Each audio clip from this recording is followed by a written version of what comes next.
Hello friends, आज की इस वीडियो के अंदर हम बात करेंगे निफ्टी के एनालिसिस के साथ साथ आज वीकली एनालिसिस जो है निफ्टी बैंक के अंदर किस तरीके से जो है पोजीशन रही। उसके अलावा कौन से शेयर्स थे जिनमें तेजी रही, कौन से ऐसे शेयर्स थे जिनमें गिरावट रही, उसके बाद बैंकिंग स्टॉक्स जिनमें तेजी थी या गिरावट थी, और ऑप्शन चेन एनालिसिस। और इसके अलावा हम बात करेंगे फॉरेन इंस्टीट्यूशनल और डोमेस्टिक इंस्टीट्यूशंस के डेटा किस तरीके के थे। उसके बाद आईसीआईसी बैंक के ऊपर एक समरी जो है मैं आपके साथ शेयर करूंगा। उसके बाद किस तरीके की डिलीवरी वॉल्यूम जो है आईसीआईसी बैंक में देखने के लिए मिले, और इसके अलावा कल किन कंपनीज के रिजल्ट आएंगे। और आज एक कंपनी जो इंडेक्स की कंपनी है एशियन पेंट्स, उसके रिजल्ट एनालिसिस और उससे कुछ चीज़ें जो है लिंक करने की कोशिश करते हुए हम नजर आएंगे आज। तो देखिएगा, सबसे पहली बात हम करते हैं निफ्टी के बारे में। तो आज जो निफ्टी के अंदर दायरा रहा वो किस तरीके का था। तो निफ्टी के अंदर अगर आज हम बात करें तो कुल मिलाकर निफ्टी के अंदर जो आज कारोबार था वो मिला जुला था। मिला जुला का मतलब आप समझिएगा कि आज निफ्टी के अंदर सुबह एक गिरावट का सेशन देखने के लिए मिला जब मार्केट खुली। उसके बाद मार्केट ने रिकवर किया और फिर पूरे दिन भर एक रेंज के अंदर जो है काम करती हुई नजर आई। तो देखिएगा, जो 11,823 का जो लो आपको नज़र आ रहा है, इसको आप ध्यान से देखिएगा। तो 11,823 का जो लो है ये सुबह जो है टच किया और उसके बाद यहाँ पर मार्केट इधर की तरफ जो है आती हुई नज़र नहीं आई, और इधर 11,939 के जो है हाई भी टच किए। अब ये जो मार्केट है पूरे दिन भर जो है एक रेंज के अंदर जो है चलती हुई नजर आई। हालांकि कुछ स्विंग्स थे, कुछ ऊपर के कुछ नीचे के, और बेसिकली निफ्टी जो है निफ्टी 50 आज ट्रेड हो रही थी बैंकिंग स्टॉक्स के दम पे। बैंक्स नीचे जा रहे थे तो नीचे आ रही थी, बैंक्स ऊपर जा रहे थे तो ऊपर आ रही थी। और आज भी आप देखिएगा इन्फोसिस ने आज गिरावट दी और ये कल देखिएगा तेज था, और एचडीएफसी बैंक ये कल मेन कंट्रीब्यूटर। तो रिलायंस अब लगातार जो है तीसरे दिन जो है एक गिरावट का दौर आज देखने के लिए मिला। तो अब हमें ऐसा लग रहा है कि कल शायद रिलायंस एक रीबाउंड जो है करता हुआ नजर आए, और इन लेवल्स के ऊपर एक टेक्निकल बाउंस तो जो है बनता है, चाहे वो छोटा ही बने अगर मार्केट ने साथ दिया तो। और मेरा ऐसा मानना है कि अगर 12,000 के ऊपर टिकना है निफ्टी को तो देखिएगा, और वहाँ पर टिकने के बाद सस्टेन करना है लगातार, तो देखिएगा रिलायंस के बगैर पॉसिबल ही नहीं है। तो मुझे ऐसा लगता है क्योंकि जो बाकी कंपनीज हैं उनकी सबके वैल्यूएशन ऊपर की तरफ आ गए।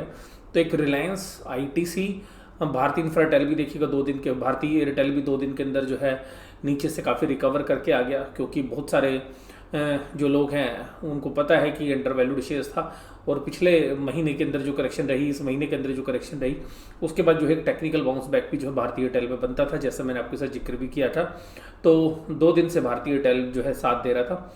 और आईसीआईसी बैंक के अंदर जो है आज मैं डिटेल में आपके साथ बात करूंगा, तो आज ये हमारी चर्चा का विषय भी रहेगा। तो आज इसके अंदर भी गिरावट थी। तो आज जो गिरावट थी वो 2 बैंकों की वजह से थी, एक आईटी कंपनी इन्फोसिस और रिलायंस की वजह से, और टाइटन के अंदर भी जो है एक मामूली सी गिरावट की जो है वजह बनी। और आज जहाँ पर दम नज़र आया, देखिएगा बहुत लंबे समय से शॉर्ट्स बन रहे थे, तो आज सुबह सुबह तो ऐसा लगा कि आज और शॉर्ट बनेंगे। सुबह बहुत ही वीक जो है ओपनिंग हुई इसकी, लेकिन दिन भर सुबह सुबह इसने अपने आप को रिकवर करने के बाद जो है मंदी नहीं दी। और कल हमने रिजल्ट एनालिसिस में भी यही बात की थी कि रिजल्ट देखिएगा वीक है, लेकिन जो ट्रांसपेरेंसी है वो कंपनी ने शो की है। तो देखिएगा कुछ लोगों ने इसको जो है लंबे नज़रिए के साथ भी जो है रखा होगा, और जो बहुत सारी जो शॉर्ट्स पोजीशंस थी उनको अब लगा होगा कि देखिएगा अब शॉर्ट्स जो है नहीं बन रहे हैं नए, तो उनको एक कैचअप जो है शॉर्ट्स नहीं मिले, जिसकी वजह से भी मुझे लगता है कि ये अभी जो है बाउंस करके है। हाँ, अब ये हालांकि मुझे पर्सनली ऐसा लगता है कि टेम्परेरी बाउंस है। एक बार शायद बजाज फाइनेंस किसी भी करेक्शन के अंदर 3,000 से नीचे की एक बार लेवल जरूर टच करने के लिए जाएगा। भारतीय एयरटेल देखिएगा, मैंने आपकी बात की भी, गिरावट चल रही थी, तो गिरावट के बाद जो है भारतीय एयरटेल के अंदर तेजी आना जो है स्वाभाविक था। तो भारतीय एयरटेल, उसके बाद अगर हम बात करें एक्सिस बैंक, तो एक्सिस बैंक जो है काफ़ी मजबूत था आज दिन भर भी, और आज बैंक निफ्टी को काफ़ी सहारा भी जो है आप देखिएगा एक्सिस बैंक की वजह से ही मिला। फिर आईओसी देखिएगा, ये बीटन डाउन सेक्टर्स थे, ये आज जो गैस वाले जो कंपनियाँ थी या ऑयल रिलेटेड कंपनीज, उनमें थोड़ा सा एक अच्छा सा पॉजिटिव रुझान था। और आज देखिएगा फिर एल.एन.टी ने भी थोड़ा कंट्रीब्यूट किया, तो एल.एन.टी ने अभी जो है गिरना जो है थोड़ा सा कम कर दिया है और अब वो पॉजिटिवली कंट्रीब्यूट करता हुआ नज़र आ रहा है। उसके बाद देखिएगा अगर बैंक निफ्टी की बात करें तो बैंक निफ्टी के अगर हम शेयर्स की बात करें आपके साथ, तो बैंक निफ्टी में आज एक्सिस बैंक ने 33 पॉइंट्स की जो है रैली करी और बाकी जो हैं उनकी इतनी ज़्यादा औकात नहीं है, हालांकि वो पॉजिटिव थे। आईडीएफसी फर्स्ट बैंक ने केवल 3.49% पॉइंट्स का कंट्रीब्यूशन किया। Bank of Baroda, RBL bank और पीएनबी, तो पीएनबी तो फ्लैट ही था, तो वहाँ से कोई कंट्रीब्यूशन। गिरने वालों में देखिएगा HDFC bank, ICICI bank, IndusInd bank, Bandhan bank और एसबीआई। और आप ध्यान से एक चीज़ आप देखेंगे स्क्रीन पे कि एक बैंक का नाम आपको नज़र नहीं आ रहा है और उस बैंक का जो है नाम है वो है कोटक बैंक। तो कोटक बैंक देखिएगा अभी 1400 रुपये के आसपास जाने की कोशिश कर रहा है, लेकिन वहाँ पर एक स्ट्रॉन्ग जो है रेजिस्टेंस जो है वहाँ पे फेस करने को मिल रहा है। आज भी सुबह दम दिखाया था उसने काफ़ी, लेकिन जो है सस्टेन नहीं कर पाया। और अब कुछ ऐसे रुझान है कि देखिए बैंकिंग में एक लगातार एक रैली हो चुकी है, तो थोड़ा सा पोज तो बनता ही है। तो अभी यहाँ पे हो सकता है कि अभी 1-2 दिन आपको और कंसोलिडेशन मिले और उसके बाद जो भी पोजीशन है वो शायद नए हफ्ते की तरफ ही देखने के लिए मिलेंगी, अगर आप प्लस की तरफ अगर बात करेंगे तो। क्योंकि बैंकों में बहुत अच्छी एक रैली जो है हो चुकी है और वो काफ़ी अच्छे प्रॉफिट्स पे हैं जो उसके बैंकिंग सेक्टर्स के जो ट्रेडर्स हैं जो बैंक निफ्टी में जनरली ट्रेड करते हैं। और आज की डेट में अगर किसी भी सेक्टर के अंदर सबसे ज़्यादा ट्रेड्स हैं तो वो निफ्टी स्टॉक्स के अंदर, बैंक निफ्टी स्टॉक्स के अंदर ही है। तो हाईएस्ट वॉल्यूम अगर किसी भी पर्टिकुलर सेक्टर के अंदर है तो वो अभी बैंकिंग स्टॉक्स में, हालांकि नॉर्मली भी रहता है लेकिन अभी जो है ज़्यादा रुझान बढ़ा हुआ है। आज देखिएगा जहाँ पर तेजी थी, तो देखिएगा फिर मैं वही बोल रहा हूँ कि भारतीय एयरटेल बीटन डाउन स्टॉक है, तो बीटन डाउन स्टॉक की वजह से जो है यहाँ पे आपको एक रैली देखने के लिए मिली। आप ये रैली भी ही मान सकते हैं क्योंकि ये इतने दिनों से लगातार टूट रहा था और बहुत लोगों के जो हमसे सवाल भी आ रहे थे कि सर भारतीय एयरटेल में क्या होगा। उसके बाद अगर हम बात करें तो एनटीपीसी 4%, टाटा मोटर्स, तो देखिएगा जो वीक शेयर्स हैं, फंडामेंटली नहीं कह रहा हूँ मैं, जो वीक शेयर्स थे वो जिन्होंने रैली में पार्टिसिपेट नहीं किया था वो चलना शुरू हो रहे हैं। इंडियन ऑयल चला, बजाज फाइनेंस देखिएगा शॉर्ट कवरिंग की वजह से, क्योंकि जो लगातार जो 6 अक्टूबर से जो इन्फॉर्मेशन थी उसके बाद काफ़ी शॉर्ट्स बने थे। ब्रिटानिया 2-3 दिन की गिरावट के बाद आज जो है 2% की तेजी के साथ। टाटा स्टील 1.89 और उसके बाद भारतीय इंफ्राटेल ये भी इंडेक्स में नहीं है। एक्सिस बैंक देखिएगा ये बैंकिंग के अंदर काफ़ी दम दिखा रहा था और मुझे ऐसा लगता है कि यहाँ पे अभी 5-10 रुपये की और चाल के बाद शायद इसमें शॉर्ट्स पोजीशंस जो है बिल्डअप होंगी और फिर एक शॉर्ट पोजीशंस जो है यहाँ पर बनाने के लिए शायद अभी ऑपरेटर्स को थोड़ा और ऊपर लाएंगे और फिर वहाँ पे जो पुट ऑप्शंस हैं उनके थ्रू जो है इसमें ट्रेड बनेगा। तो अभी मुझे ऐसा लगता है कि काफ़ी चल चुका है, तो यहाँ पे 5-10 रुपये के बाद एक प्रॉफिट बुकिंग जो है एक्सिस बैंक में भी आपको देखने के लिए मिल सकती है। और रिजल्ट की वजह से भी जो है कुछ इसके अंदर एक अच्छी जो है रुझान बना हुआ है। आईटीसी का जो शेयर है देखिएगा यहाँ पर भी ये अब एक स्ट्रॉन्ग होल्ड बना हुआ है। देखिएगा इसमें करेक्शन इसलिए नहीं आ रही है क्योंकि अगर हम निफ्टी को चलाना है तो आप इसको ज़्यादा गिरा नहीं सकते, तो यहाँ पर भी आप देखिएगा एक रुझान जो है पॉजिटिव है। हालांकि देखिए इसमें करेक्शन नहीं आ रही है, हालांकि इस हफ्ते में इसने 164 रुपीज़ के भी जो है इंट्राडे लो टच किए थे, लेकिन वहाँ से ही तुरंत बाउंस बैक कर गया था। अब जिन शेयर्स में वीकनेस आ रही है, जिनके अंदर अच्छा प्रॉफिट आ चुका था, उसमें देखिएगा हीरो होंडा में 3% की गिरावट थी। इंडसइंड बैंक जो है आज 605 रुपये के लो लगाए और इंडसइंड बैंक में भी एक अच्छी रैली जो है हो चुकी है। अगर आप देखेंगे तो 480 रुपये के प्राइस से जो एक रैली है, तो यहाँ पर भी एक प्रॉफिट बुकिंग बनती है और मुझे ऐसा लगता है कि जो 600 रुपये की जो सपोर्ट है यहाँ पे उसको भी एक बार जो है टेस्ट करने जो जाएगा और हो सकता है कि वो क्रैक जो है कल के सेशन में ही आपको होती हुई नजर आए, क्योंकि मैंने आपको बोला था कि इंडसइंड बैंक जो एक बार ऊपर की तरफ आएगा तो वो कल हो चुका है। और आईसीआईसी बैंक पे जो है आज मैं एक एनालिसिस आपके साथ करने वाला हूँ, तो उसकी बात हम बाद में करेंगे। एचडीएफसी बैंक के अंदर भी देखिएगा 1250 के आसपास रेजिस्टेंस था, कल भी 1250 के जो प्राइस टच किए थे 1250 के ऊपर भी एक बार गया था। हालांकि 1250-1255 पे बहुत स्ट्रॉन्ग रेजिस्टेंस है एचडीएफसी बैंक में। तो ये जो सारे शेयर्स हैं अगर आप देखेंगे तो अपने रेजिस्टेंस के आसपास पहुंच रहे हैं और अगर ये अपने रेजिस्टेंस के आसपास पहुंचेंगे तो निफ्टी 12,000 के पार नजर आ रहा है आपको। लेकिन जैसे 12,000 के पार आप देखिएगा तो जो मैंने आपको 12,044 की वैल्यू बताई है वहाँ पर एक स्ट्रॉन्ग रेजिस्टेंस भी जो है पूरे के पूरे निफ्टी को भी मिलता हुआ साफ साफ नजर आ रहा है। और देखिएगा रिलायंस आज फिर माइनस में। रिलायंस के बगैर आप ये मान के चलिएगा कि 12,000 के ऊपर आप सस्टेन नहीं कर पाएंगे, जो मैंने वीडियो के पहले हिस्से में भी आपके साथ बात की। और बजाज फिनसर्व देखिए आज भी नेगेटिव ही रहा, पॉजिटिव नहीं हो पाया। इसके भी रिजल्ट्स थे कल क्यों, लेकिन 50% रिजल्ट तो इसमें बजाज फाइनेंस की वजह से ही आते हैं। तो जो बाकी बिजनेसेस थी तो वहाँ पर भी आप देखिएगा रेवेन्यूज तो बड़े थे बजाज फिनसर्व में, लेकिन ओवरऑल जो प्रॉफिट्स हैं वो बजाज फाइनेंस के कंसोलिडेटेड प्रॉफिट की वजह से घटते हुए नजर आए। इन्फोसिस भी कुछ दिनों के बाद जो है आज एक अच्छी करेक्शन हम मान सकते हैं, क्योंकि टूट ही नहीं रहा था, तो 1% की जो है करेक्शन आज आपको देखने के लिए मिली।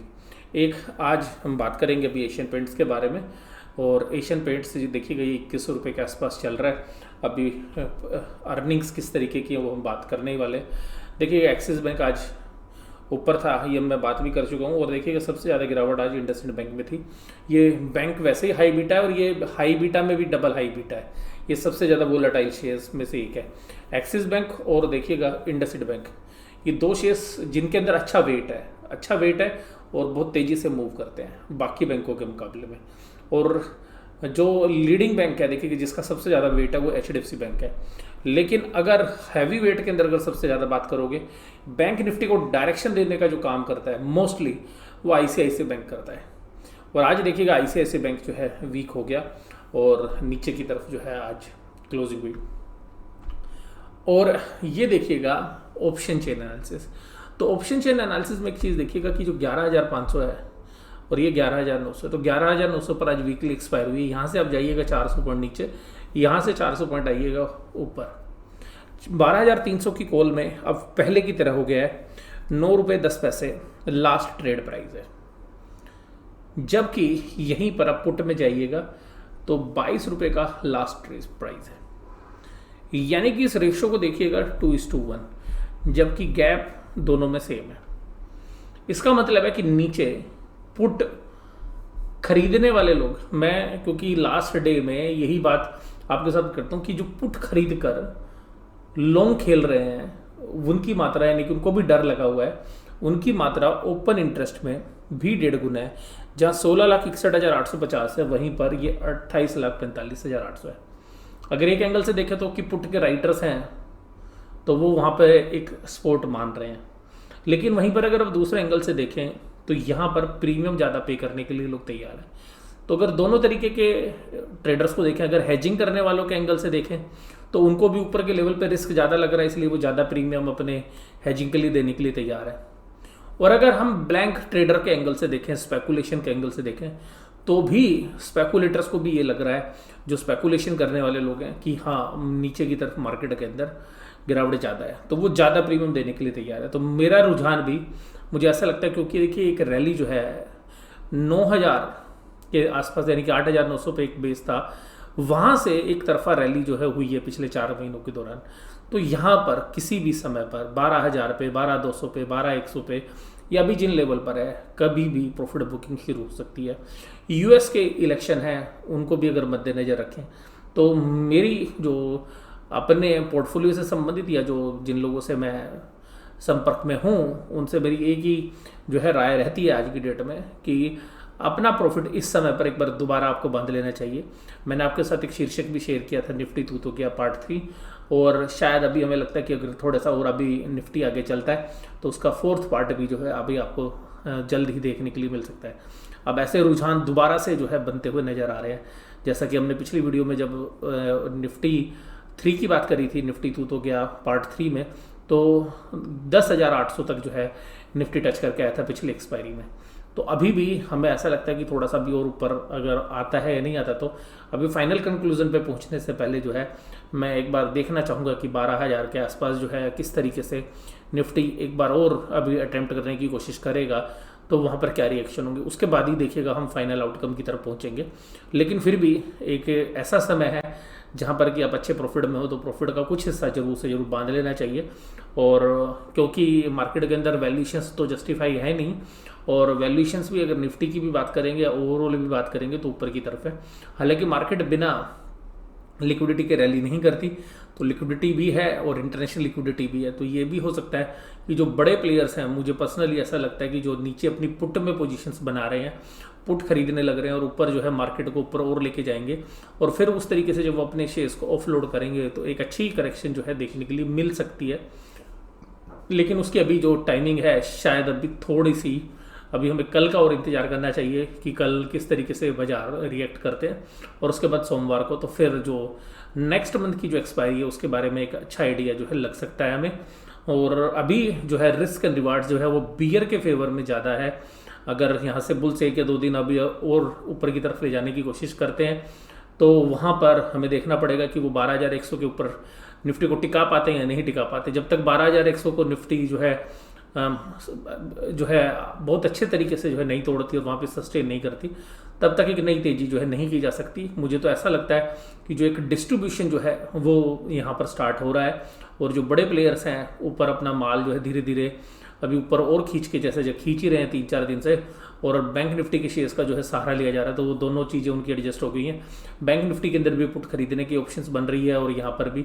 तो मुझे ऐसा लगता है कि ऊपर के लेवल पे ले जाके कैश के अंदर और शेयर्स खरीद के वो इंडेक्स को और ऊपर लेके जाएंगे, फिर वहाँ पे अपनी जो पुट खरीद के या किसी भी अन्य प्रकार से हेजिंग करके वो मार्केट को शायद अगले महीने गिराने की तैयारी के अंदर जो है मुझे नज़र आते हैं। और वैल्यूशंस भी जस्टिफाई नहीं करते और एक अच्छे प्रॉफिट के ऊपर वो ऑलरेडी बैठे हुए हैं। 8,900 से आप देखिएगा तो यहाँ पर जब मार्केट आया के खड़ी हुई है, हालांकि बीच में इंटरमीडिएट जो है माइनर करेक्शंस जो है देखने के लिए मिली है, बट एक मेजर करेक्शन जो है अभी तक हमें देखने के लिए नहीं मिली है। तो हो सकता है कि वो मेजर करेक्शन जो है नवंबर में या दिसंबर के आसपास जो है शुरू हो। और इंटरनेशनली भी अगर आप देखेंगे तो अगर लिक्विडिटी यूएस इलेक्शन की वजह से अगर इकट्ठी होती है और इंटरनेशनल प्लेयर्स अपनी अगर लिक्विडिटी को अपने घर लेके जाते हैं, तो भी एक करेक्शन का जो फेस है वो देखने के लिए मिल सकता है। और दिसंबर का महीना जनरली ऐसा होता है जहाँ पर कि फॉरेनर्स जो है क्रिसमस या बाकी जो यूएस के अंदर जो फेस्टिवल सीजन्स हैं उसको एंजॉय करते हैं, तो जनरली उनका पार्टिसिपेशन थोड़ा कम हो जाता है। तो यहाँ पर भी अगर हम थोड़ा सा देखने की कोशिश करें तो एक इंडिकेशंस आएंगे। हालांकि फॉरेन इंस्टीट्यूशनल इन्वेस्टर्स लगातार बाय कर रहे हैं और आज भी 1118 करोड़ की बाइंग की है। तो अगर पिछले 4 दिनों के अंदर अगर हम बात करें तो करीबन 5,000 करोड़ से ऊपर की जो बाइंग है वो कर चुके हैं। और ये जो बाइंग है ये इंडिकेट कर रही है कि उनका जो है रुझान बड़ा पॉजिटिव है। लेकिन आपको ये बात ध्यान रखनी चाहिए कि ये जो प्लेयर्स हैं ये खाली कैश मार्केट में ट्रेड नहीं करते हैं, ये डेरिवेटिव मार्केट के अंदर भी ट्रेड करते हैं। जहाँ पर मुझे पर्सनली ऐसा लगता है कि ये जो प्लेयर्स हैं ये पुट खरीद रहे हैं अभी और मार्केट को ऊपर और खींच के लेके जाएंगे, जिनसे इनको पुट सस्ती मिले, और बाद में जो माल इन्होंने इकट्ठा किया है उसको जब ये ऑफलोड करेंगे और एक बड़ी मात्रा के अंदर ऑफलोड करेंगे तो जिसको कोई संभालने वाला नहीं मिलेगा, तो जब इनके पुट के जो प्रीमियम्स हैं वो एकाएक जो है बढ़ते हुए नजर आएंगे, और उस केस के अंदर ये फिर दोबारा से एक अच्छा प्रॉफिट जो है कमाने की तरफ बढ़ सकते हैं। और उनको जो इंडिकेशंस हैं जो देने हैं वो भी शायद 1 या 2 दिन और लग जाएं प्योर अगर हम उसको इंडिकेशंस के रूप में अगर देखने की कोशिश करें। बट मेरे को पर्सनली ऐसा लगता है कि इनिशियली जो है डिस्ट्रीब्यूशन जो है स्टार्ट कर दिया गया है, और अभी 1-2-3 दिन, क्योंकि एक दिन में पूरा डिस्ट्रीब्यूशन कंप्लीट नहीं होता तो कुछ लंबा टाइम पीरियड लगता है, बट हमें लगता है कि एक अच्छा जो है डिस्ट्रीब्यूशन करने के बाद मार्केट के अंदर एक अच्छी करेक्शन जो है फिर दोबारा से देखने के लिए मिल सकती है। आज की जो नज़र मैं आपके साथ बनाए हुए हूँ वो ICICI बैंक के ऊपर है। देखिएगा ICICI बैंक इस हफ्ते का सितारा है। सितारा इसलिए कि उसने 400 रुपये के लेवल तोड़े। सबसे पहले देखिएगा HDFC बैंक ने राह दी इन सबको। HDFC बैंक ने 1200 रुपये से ऊपर क्लोजिंग दी। रिजल्ट जो थे वो भी मार्केटों को पसंद आए, और उसके बाद यहाँ पर एक रास्ता था ICICI bank, axis bank, Kotak bank, तो यहाँ पर भी एक पॉजिटिव आउटकम जो है निकल कर आया और एक्सिस बैंक ने भी भरपूर उसका फ़ायदा उठाया। हालांकि सबसे ज़्यादा फायदा ICICI बैंक में, और 390 रुपये का एक्सपोर्ट से जो है बार बार बाउंस करते हुए 400 रुपये के लेवल तोड़े, 410 रुपये के लेवल तोड़े, और 420 रुपये के प्राइजेस भी कल जो है टच किए थे, आपको पता होगा। तो 420 रुपये के ऊपर भी जो है वहाँ पर हमें ऐसा देखने के लिए मिला कि इस शेयर्स के अंदर एक अच्छा खासा जो है सेल जो है बड़े प्लेयर्स ने करना शुरू कर दिया है। तो 390 से 420 की जो रेंज थी उस रेंज में यहाँ पर डिस्ट्रीब्यूशन स्टार्ट है। और आज भी अगर आप देखेंगे कि वीकली एक्सपायरी के अंदर, जो वीकली एक्सपायरी थी उस वीकली एक्सपायरी के अंदर मैंने आपके साथ बात की थी कि 12,044 और 11,800 के बीच में, तो मिड पॉइंट पर कि आज ना तो बुल्स ज़्यादा एग्रेसिव थे ना बियर्स ज़्यादा एग्रेसिव थे, तो एक आम सहमति थी कि 11,900 पर एक्सपायरी हो जाए, और वहीं पर उन्होंने करा भी ली एक्सपायरी। और 24,500 पर जो है बैंक निफ्टी की एक्सपायरी की बात थी वो भी वहीं पर हो गई। तो लेकिन आज जो एक्सपायरी के अंदर अगर हम बात करें तो ICICI बैंक का निफ्टी में और बैंक निफ्टी दोनों में काफ़ी ज़बरदस्त वेट है, और HDFC बैंक के बाद अगर किसी का वेट है तो ICICI बैंक का है। तो इस वेट की वजह से आप देखिएगा आज इस शेयर्स के अंदर ऊपर बार बार इसने जो है जाने की कोशिश की, लेकिन बियर्स जो है 416, 415, 417 इस लेवल पे आते के साथ एक हैवी सेलिंग स्टार्ट कर देते थे, और 410, 411 की लाइन में आते के साथ जो है बुल्स एकदम एग्रेसिव हो जाते थे। तो आप ही देखिएगा वहीं पर एवरेज में जो है एक सेलिंग और बाइंग के बीच में एक एडजस्टमेंट हुई है। मेरी इसके बारे में जो है राय ये है कि आज देखिएगा इसका एक एनालिसिस अगर हम करें, तो अगर आप इसका पिछले 5 दिनों का अगर आप ये चेक करें कि कैसे इसके वॉल्यूम्स रहे, तो आपको चीज़ें कुछ क्लियर होती हुई नजर आएंगी। देखिएगा आप यहाँ पे कि आईसीआईसीआई बैंक में फ्राइडे के सेशन में, लास्ट फ्राइडे में वॉल्यूम्स जो डिलीवरी वॉल्यूम्स थे वो 77 लाख थे। मैं टोटल वॉल्यूम पे बात नहीं कर रहा, मैं डिलीवरी वॉल्यूम पे बात कर रहा हूँ। डिलीवरी की परसेंटेज थी 30। और देखिएगा सोमवार को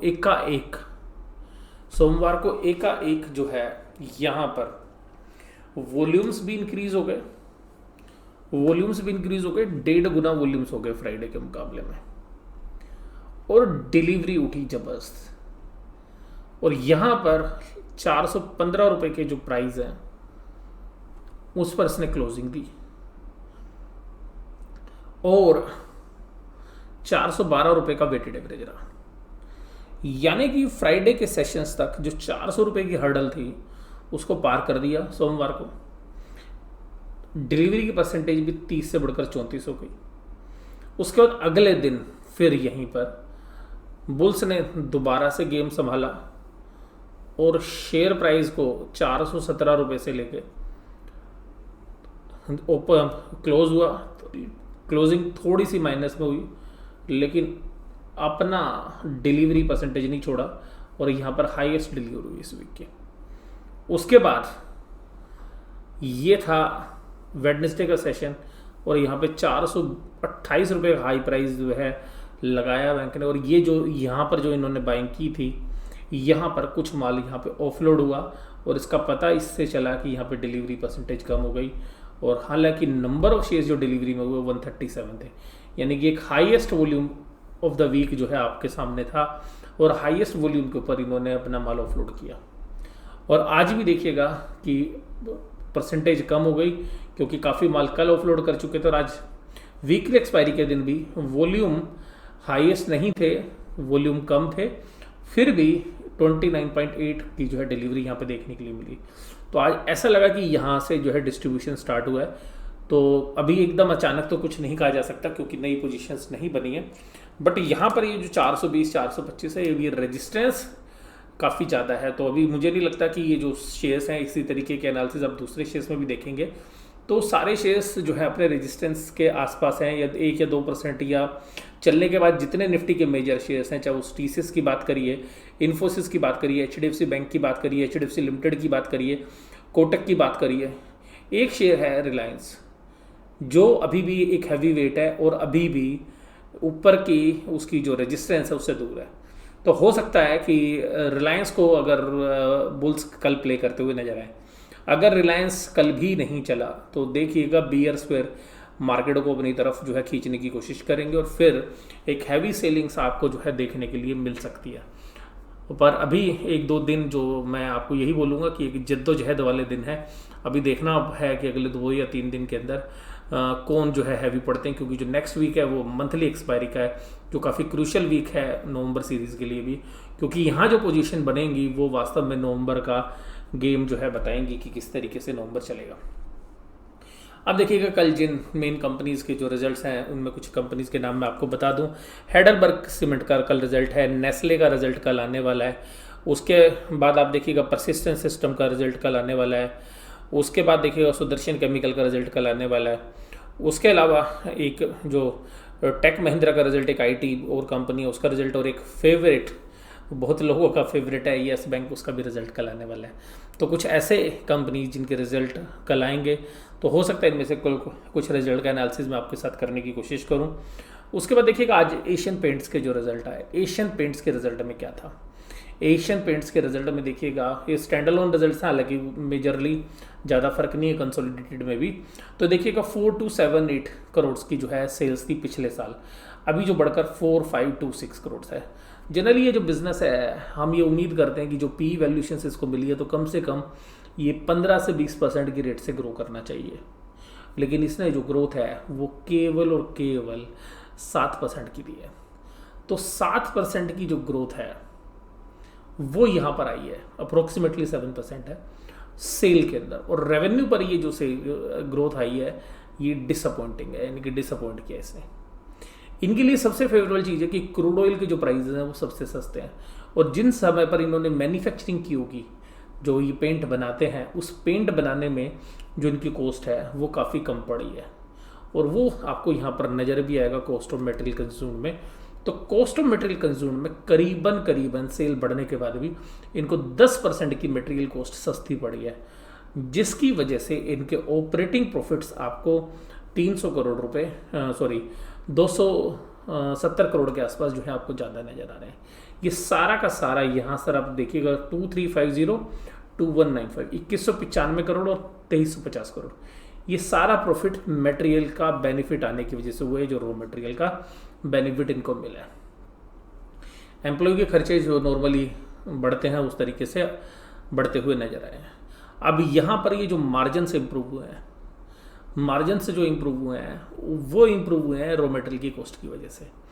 तो अब यहाँ पे देखिएगा आप इसको एज ए कमोडिटी अगर आप देखें तो अगर क्रूड ऑयल के प्राइसेस अपने लगभग पिछले 5 या 10 साल की अगर हम बात करें तो उनके लोअर साइड पर हैं, और यहाँ पर डिमांड नहीं थी मार्केट में अगर आप देखें तो, क्योंकि एक डिमांड आनी चाहिए थी लॉकडाउन खुलने के बाद, क्योंकि पिछला जो क्वार्टर था उसमें तो आपकी सेल थी नहीं, तो वहाँ से जो पेंटअप डिमांड आनी थी वो भी यहाँ पे खास देखने के लिए नहीं मिली। उसके बाद अगर हम ओवरऑल प्रॉफिट की बात करें या ईपीएस की बात करें तो आपका जो ईपीएस है वो 8 रुपये 24 पैसे था पिछली बार, और इस बार ईपीएस आया 8 रुपये 27 पैसे। तो ये जो सारा प्रॉफिट है ये तब आया है जब आपको इनकम टैक्स में भी रिलीफ था, लेकिन पिछले बार इनको इनकम टैक्स में एक बेनिफिट पिछले साल सेम क्वार्टर में इनको बेनिफिट मिला था, जिसकी वजह से ईपीएस थी वहाँ पर इनको एक डेफर्ड टैक्स असेट्स का जो एक एडजस्टमेंट थी पिछले साल, यानी कि जो अकाउंटिंग के प्रॉफिट है और जो कंपनी लोग के हिसाब से जो प्रॉफिट निकलते हैं, यानी कि अकाउंटिंग के कंपनी लोग के प्रॉफिट और जो टैक्सेशन के प्रॉफिट है वहाँ पर एक गैप था, तो उसका फ़ायदा इनको 130 करोड़ रुपए का पिछले साल मिला था, जो फ़ायदा इस साल नहीं था। तो वो फ़ायदा ना मिलने की वजह से ईपीएस देखिएगा म्यूटेड हो गई। तो वो जो बेनिफिट आपको मटेरियल कॉस्ट में मिला था उसमें से कुछ तो एम्प्लॉय कॉस्ट में चला गया, कुछ डेफर्ड टैक्स में एडजस्ट हो गया, तो यहाँ पर आपको केवल 8.27 जो है ईपीएस आई। तो एक म्यूटेड जो है रिस्पॉन्स हमें देखने के लिए मिला, और मुझे ये शेयर्स जो है, हालांकि देखिएगा इसमें अलग तरीके की बेनिफिट्स हैं, सबसे बड़ी पेंट कंपनी है, बहुत बढ़िया ब्रांड्स हैं, लेकिन फिर भी जिन वैल्यूएशंस पर ये कंपनी अभी ट्रेड कर रही है, मुझे कम से कम ऐसा लगता है कि 10 से 20% जो है मार्केट जो है अभी भी जो है ज़्यादा प्रीमियम दे रही है, लेकिन वो मार्केट की मर्जी है। बट तो मुझे ऐसा लगता है कि ये जो शेयर प्राइस है ये टोटली ओवर वैल्यूड है। 8 रुपये की ईपीएस आप साल भर की भी ईपीएस निकालेंगे तो 40 रुपये से ज़्यादा ईपीएस नहीं आएगी कंसोलिडेटेड बेसिस पे, और 2100 रुपये के शेयर्स 40 रुपये पर अगर आप देखेंगे तो 50 से ऊपर की पी रेशो जो है अभी भी आप इसको दे रहे हैं 50 या 52 की, और आगे यहाँ पर भी ऐसा नहीं है कि कोई बहुत बड़े जो बेनिफिट्स हैं वो आपको मिलने वाले हैं, क्योंकि जो आपका ऑयल का बेनिफिट है वो आप ऑलरेडी एंजॉय कर रहे हैं। तो इस पूरे एनालिसिस में आपको कैसा लगा ये जरूर से जरूर आप मुझे कमेंट बॉक्स में बताइएगा। वीडियो देखने के लिए धन्यवाद। Thank you very much.